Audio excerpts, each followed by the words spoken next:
আসসালামু আলাইকুম, কেমন আছেন সবাই? আজকে আমি বিকালের নাস্তা বানাবো চালের গুঁড়ি দিয়ে চাপটি। প্রথমে আমি নিলাম পেঁয়াজ কুচি, কাঁচামরিচ কুচি, আদা রসুন বাটা, লবণ, হলুদ, চালের গুঁড়া নিয়েছি, ময়দা, শুকনা উপকরণ দিয়ে আগে মেখে নিব। ভালো করে মেখে নিতে হবে, তারপরে পানি দিব। যে যেরকম খেতে চায়, যদি পাতলা খেতে চায় তাহলে পানিটা বেশি করে দিয়ে পাতলা করা যায়, আর যদি মোটা খেতে চায় তাহলে পানিটা অল্প দিলেই তো হবে।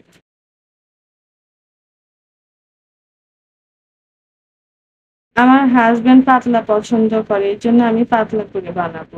এখন চুলায় তাওয়া বসালাম, তাওয়াটা গরম হলে তেল দিয়ে দিব।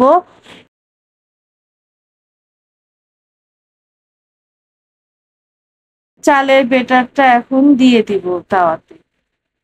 তাওয়াটা এইদিক ওদিক ঘুরে একটু পাতলা করে নিব।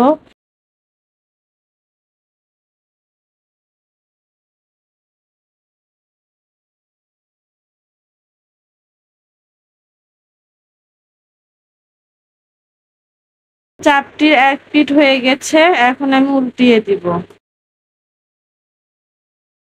চাপটিটা আমার হয়ে গেছে, এখন আমার নাস্তাটা রেডি হয়ে গেল। আশা করি রেসিপিটা আপনাদের ভালো লেগেছে। এরকম রেসিপি ভিডিও পেতে আমার চ্যানেলটি সাবস্ক্রাইব করুন এবং আমার পেজটি ফলো করুন। আল্লাহ হাফেজ।